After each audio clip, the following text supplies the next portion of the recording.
Montana Territory, April 1877.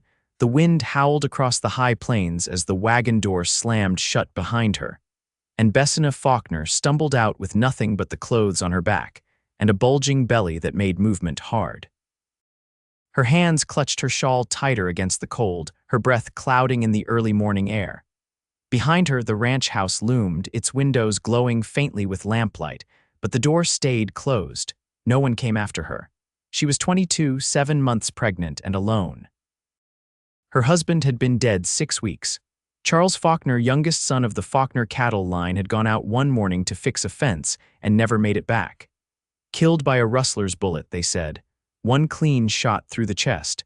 Bessina had buried him on the hill behind the barn herself. No one else had offered to dig. The day after the funeral, his mother told her, plain and hard, "You brought nothing into this family, and now you bring nothing but a mouth to feed." And just like that, she was no longer welcome. "You cannot do this," Bessina had said, her voice shaking with disbelief. "This is Charles's child. You think that matters now?" Her sister-in-law snapped. "You are not blood, you are nothing." So they gave her until dawn to leave, no horse, no coin. Just a sack of hard biscuits and an old blanket. The sky was still gray when she started walking. She did not know where she was going. Every step jarred her back. Every breath was tight in her ribs. Her boots were too thin for the cold mud. By midday, she was staggering, her lips cracked and blue. Somewhere in the distance, hooves pounded the frostbitten earth. She turned, dazed, as a horse crested the ridge. The rider pulled up short when he saw her. He was tall, lean, and dust-covered, wearing a coat patched at the elbows and a battered hat pulled low over sharp eyes the color of river stone. His horse whinnied, stamping its hooves. "Ma'am." His voice was rough but steady like gravel under boot. "You hurt?" She swayed. "No." "Not hurt." He looked her over, gaze dropping to her belly and back up. "You look near froze. You out here alone?" Bessina nodded once, the movement dizzying. "They cast me out," she said, her voice barely above a whisper. "My husband's people said I was not welcome." The cowboy was off his horse in a second. He stepped close, careful not to startle her. "Let me help." "I do not know you." "No, you don't," he said, "but I am not going to leave you out here to die." She blinked, her knees buckling. He caught her before she hit the ground. "Name's Xalen Rhodes," he said, lifting her gently. "You are safe now." She came to in the back of his wagon, wrapped in wool blankets, the smell of coffee nearby. A fire crackled beside the trail, and he was crouched over it, tending a tin pot.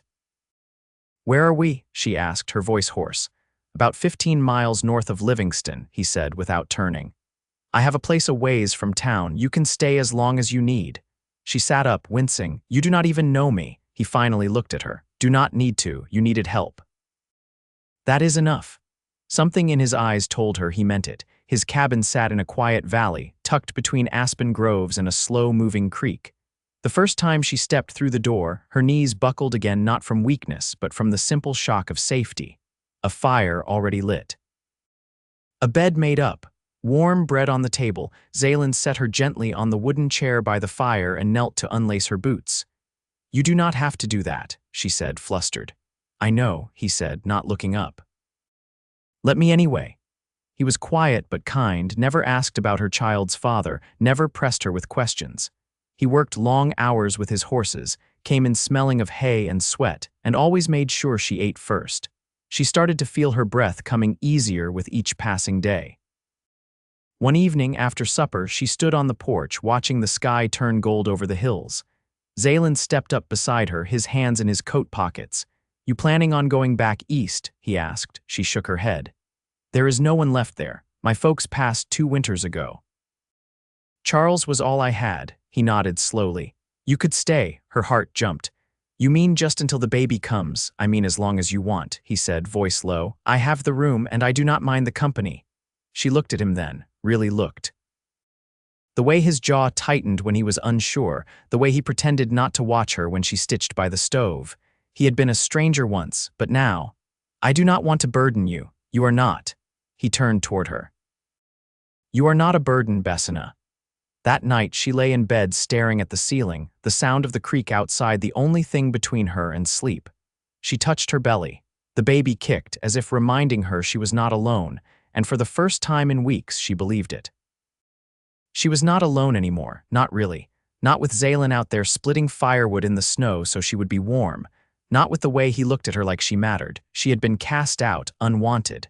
But maybe she had been found too. By the third week at Xalen's cabin, Bessina could stand long enough to grind corn for supper and mend seams at the table. Her ankles still swelled by evening, but the ache in her ribs had lessened, and she no longer startled at every creak of the floorboards. She wore one of Xalen's old shirts over her chemise now, tied off at the waist to make room for the child coming. Her own clothes, worn thin during the walk, had been folded and placed in a small chest by the wall.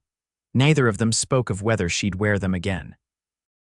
Xalen came in late that day, hat in hand, a thin trail of blood on his knuckles. She rose halfway from the chair. "What happened?" caught a coyote nosing around the henhouse. He rinsed his hand in the basin, jaw clenched against the sting. "Took care of it. You need clean cloth." He didn't argue, just sat at the edge of the bed while she wrapped his hand with a strip cut from an old underskirt. Her fingers worked slow and sure, brushing against his wrist. "You always this calm, patching up blood?" he asked, studying her profile. "I had to be," she said, knotting the bandage.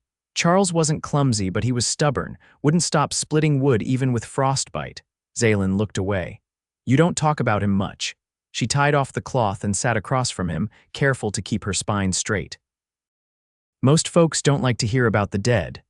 "I ain't most folks." She folded the rest of the cloth and laid it beside him. He was quiet in crowds but laughed easy when it was just us. Thought he could fix anything with copper wire and a hammer.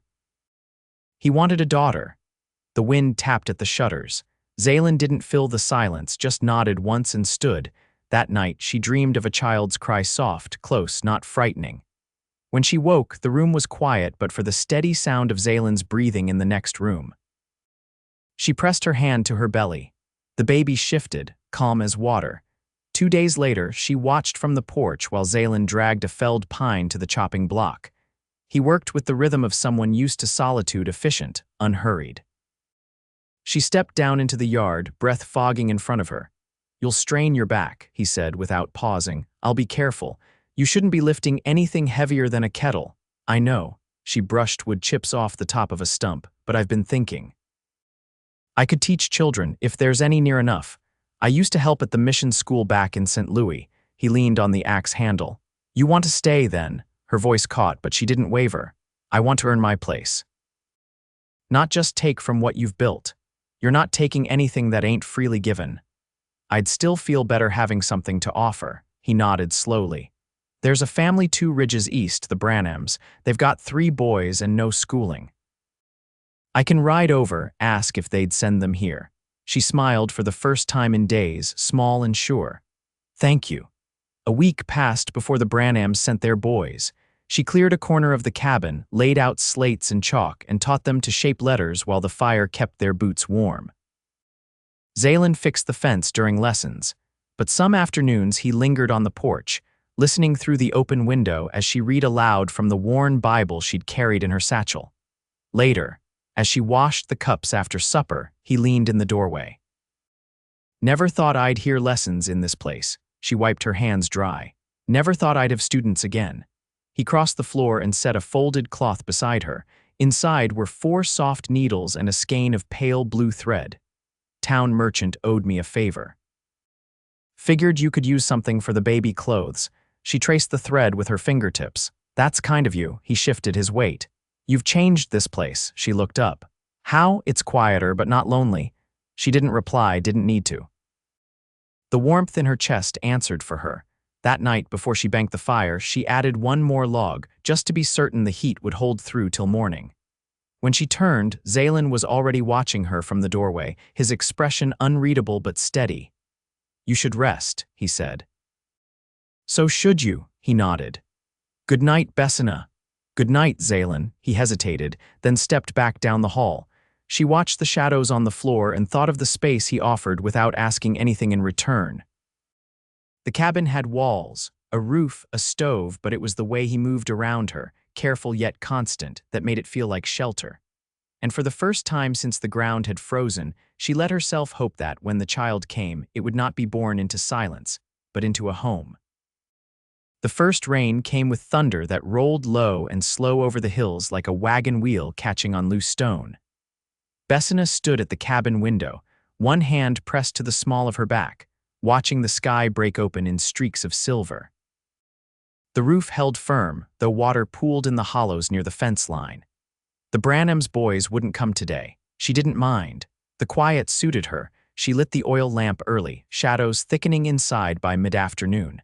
Xalen returned soaked to the knees, leading his bay gelding by the reins. His coat was slick with rain, his hat dripping when he hung it by the door. "You go out past the creek?" she asked, handing him a dry shirt. Fence post split near the bend. "Figured it'd wash out worse if I waited." She watched him peel the wet shirt from his back, skin marked with old scars, each one a story he hadn't told. He caught her looking but said nothing, just toweled off and pulled the fresh shirt over his head. "Come sit," she said. "I've got stew warming." He joined her at the table, steam rising from the bowl between them. She broke bread into her own and stirred slowly. "I've been thinking about the birth," she said, eyes on the fire. Xalen set down his spoon. "You worried? I'm not sure what to expect." "I helped with births back home, but never, not like this, not my own." "There's a woman south of here," he said. "Her name's Ada Callahan. Used to be a midwife in Missouri before her husband took up trapping. Folks say she's steady-handed and quiet. I can fetch her when it's time. You know her. We crossed paths once when her mule got tangled in barbed wire. I helped her set it right." Bessina nodded slowly. "Would you stay when it happens, if you'll have me there?" he said, voice low. "I would." Wind scraped against the walls, but the fire held steady. Xalen reached for the bread knife and cut another piece. "You ever think about leaving Montana?" she asked. "I did once, before I bought this land. Thought I'd head down toward Colorado, but I kept putting it off. And then the days started filling up just fine right here." She traced a knot in the wood grain with her thumb. "I always dreamed of living by water, a place where trees grow close and the air stays soft in summer. You ever see the Bitterroots?" he asked. "There's a valley that cuts through pine and aspen, and the river runs clear enough to see trout flick their tails." "I haven't," she said, "but I'd like to." He leaned back, chair creaking beneath him. "You could, you know, when the baby's older." "If you wanted." "I don't want it alone," she said. The words hung in the air, still and certain. He didn't look away. "You wouldn't be." Later, she sat by the hearth, darning a sock of his where the heel had worn thin. He watched her from the opposite chair, long legs stretched toward the flames. "Do you miss St. Louis?" he asked. "No," she said. "I miss people who are gone, but not the place." He nodded. "I understand that." She folded the sock and set it aside. "I want to plant something, not just for food, something that blooms." "There's wild lupine up the ridge," he said. "Grows in the shelter of the rocks. I can dig some up, bring it down." "I'd like that." They sat quiet after that, the kind of silence that didn't press or demand. The rain eased sometime after dark, but neither of them rose to check the window. When she finally stood, he followed her to the hallway. "Good night, Xalen. Sleep easy, Bessina." Her hand lingered on the doorframe before she closed it behind her. In the stillness that followed, she pressed her palm to her belly and whispered to the child, "He'll be here. When you come, he'll be here." And for the first time, she truly believed it. The 1st of May brought stubborn warmth that clung to the air even after dusk. Snowmelt turned the stream behind the cabin into a steady hush, and the soil near the porch softened enough for planting. Xalen had cleared a patch by the fence where the sun held longest, and now he knelt in it, sleeves rolled, coaxing roots into the earth. Bessina sat nearby on a low stool, her back braced against a barrel, a shallow basket beside her filled with lupine from the ridge and a few sprigs of wild phlox he'd brought down that morning. "You're planting them too close together," she said, brushing soil from her fingertips. "They'll fight for water. I thought they might like the company. They'll be spindly come summer." He shifted one over, glancing up. "You always this particular with plants. I had a garden once, back in Missouri. It never grew right, but I still knew what it needed. Guess I'll take your word for it." She reached for another clump. "You should." Later, when the sun dipped low behind the pines, she walked with him to the shed, her gait slow and careful. He held the door for her, and she paused inside, watching dust drift through the last of the light. "There's something I didn't tell you," she said. He leaned against the wall, arms crossed. "My father was a cooper, taught me how to judge wood by the grain. How to listen for a hollow tap that meant weakness. I can still hear it sometimes when I walk past the trees. You miss him, all the time. He died from the lung sickness while I was away at school." Xalen nodded once. "My father drowned. Took his horse across floodwater, thought it'd hold." She met his eyes. "I'm sorry." He let silence stretch a moment before speaking again. "You're not the only one carrying ghosts. Feels like they follow you no matter how far you go. If they didn't, we'd forget who we were." She rested a hand on the workbench. "I'm trying to remember who I still am." He didn't answer right away. Then softly, "You're someone who notices when seeds are too close. That's something." That night, the wind came up sharp again, and the fire had to be fed twice before the chill let go. She woke early, drawn by a pressure in her belly and a dull ache that had not been there before. She didn't cry out, only sat up slowly, both hands resting low. The child inside shifted with more weight than before. She dressed in silence and stepped into the main room. Xalen was already at the stove frying cornmeal cakes. "You're up early," he said. "I think it's starting." He turned fully, eyes narrowing. "You sure? I'm not hurting bad yet, but it's close." He crossed the room and took her elbow, guiding her gently toward the chair. "I'll ride south. Ada said she'd come fast if I sent word." She nodded, gripping the armrest. "Don't take the ridge path. The ground's still soft there. I'll cut through the basin, won't be more than a few hours." He was gone by first light. The day turned slow as honey. She moved between her bed and the chair, drinking water from the tin cup he'd left beside her, pressing cloths to the back of her neck when the sweat came sudden. The ache deepened but stayed steady. She waited outside, the birds quieted near noon. The wind shifted. When hoofbeats returned, she was kneeling by the hearth, breathing deep through each tightening of her belly. A woman's voice called through the door, not panicked, just clear. "Miss Faulkner, it's Ada." "I'm coming in." A tall woman entered, broad-shouldered with streaks of gray in her braid and a basket slung over one arm. She took one look at Bessina and rolled up her sleeves. "You held well," she said. "But we'll need to get you settled proper now." Xalen followed a moment later, pale dust clinging to his coat. She met his eyes only once before Ada herded him from the room. "You can wait outside," Ada said. "She don't need you pacing a hole in the floor." He lingered at the door longer than he should have, but finally stepped out. The sun was gone when the child came, and still the air held warmth. A girl. She was quiet at first, then let loose with a cry that filled the rafters and set Ada nodding with satisfaction. Bessina held her close, fingers trembling. The baby's skin was slick and flushed, her hair dark and fine. She blinked once, then nestled in. Outside, the porch creaked. Ada opened the door and stepped aside. "You can come in now." Xalen entered slowly, hat in hand. He looked to the bundle in Bessina's arms, then to her face. "She's strong," Bessina whispered. He crouched beside the bed, gaze fixed on the child. "She's got your eyes.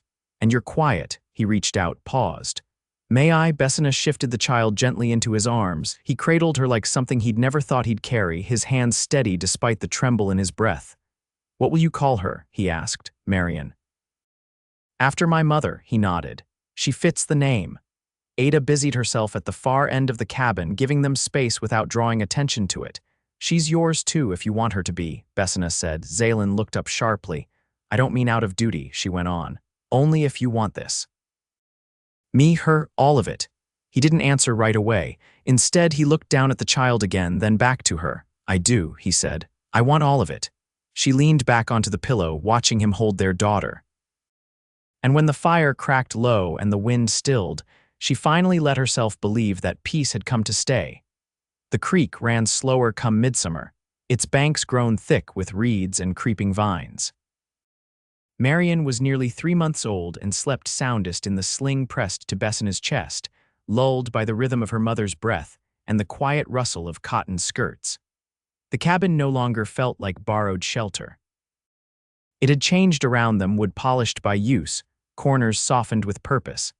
Xalen had built a cradle with his own hands, notched with care, sanded smooth, and lined with a quilt Bessina had pieced together from scraps of Charles's old shirts and one of her own petticoats. She hadn't spoken of her first husband in weeks, and when she folded the quilt, she did it without sorrow. That morning, Xalen hauled a bushel of early potatoes from the garden. His shirt clung to his back, and a smear of dirt ran along one cheekbone. Bessina watched from the doorway, Marion asleep against her. "You've been at it for hours," she said. He wiped his brow with the crook of his arm. "I wanted to finish before the sun climbed too high. You'll cook them then? I thought we'd trade some at the Braithwaites'." "They're short on root vegetables but have molasses to spare," she nodded. "I'll grind corn for bread."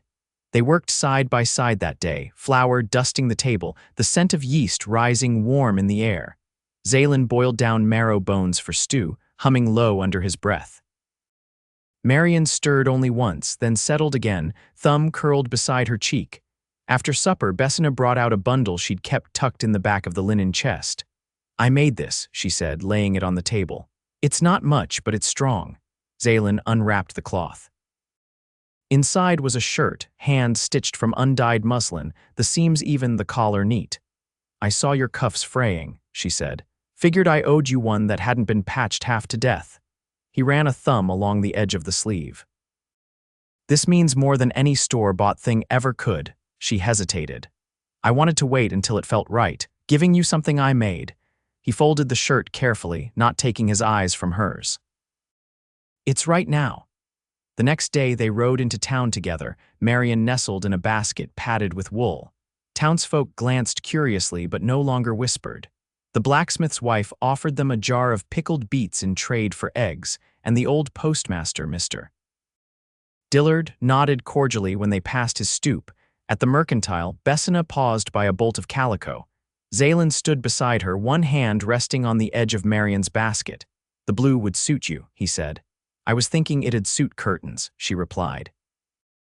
"Now that we're staying, the windows ought to look like someone lives here." He looked at her then, slow and full. "We are staying, that clear to you now?" She smiled quietly. "It is." That night they walked to the creek once Marion had fallen asleep. Fireflies blinked between the grasses and frogs hummed from the far bank. Xalen carried a lantern, the light casting amber across the hem of her skirt. "You ever think on what comes next?" he asked. "I try not to plan too far out." "Life's taught me better than that. I'm thinking of building another room, something with space enough for a second bed, maybe a writing desk." She turned toward him. "That sounds like a plan." He stopped walking. "I want to marry you, Bessina, not out of duty or because it's expected, but because I want you beside me in name and in truth." She was quiet a long moment, the air thick with the scent of wet grass and pine. "I want that too," she said. "I want to be yours. And for you to be mine." He took her hand, calloused fingers warm against her palm, and pressed a kiss to her knuckles. "Then let's make it so." They married 2 weeks later under a cottonwood tree on the edge of the valley. Ada stood witness, her hands folded, her face solemn with approval. Marion gurgled once during the vows, swaddled in Ada's arms. Bessina wore a dress made from the calico she'd chosen, simple but clean, with a sash of pale ribbon at the waist. Xalen had shaved that morning and combed his hair with water, the collar of her hand-sewn shirt crisp beneath his coat. When he said her name, it was with reverence. When she said his, it was with certainty. No grand declarations followed, just the quiet joining of hands and a promise spoken low, meant only for the two of them. Afterward, they returned to the cabin, where Bessina fed Marion by the open window and Xalen poured cider into tin cups. They toasted with eyes, not words. The days that followed settled into rhythm. Xalen taught Marion to balance on his knee, and Bessina planted sweet peas along the fence. By fall, the second room was half-framed, and the first frost had touched the lupine, their petals folding soft to the earth. They never spoke again of being cast out or left behind, because neither belonged to the past anymore. They belonged to each other. And the cabin, once a place of survival, had become a home filled with laughter, growth, and the unspoken comfort of shared strength. On the last night before winter came early, Marion took her first steps across the floor, arms outstretched, feet unsteady but determined. Bessina caught her, laughing, tears shining in her eyes. Xalen knelt beside them, arms wrapped around both. They stayed like that a while, warm, whole, and together. Always together.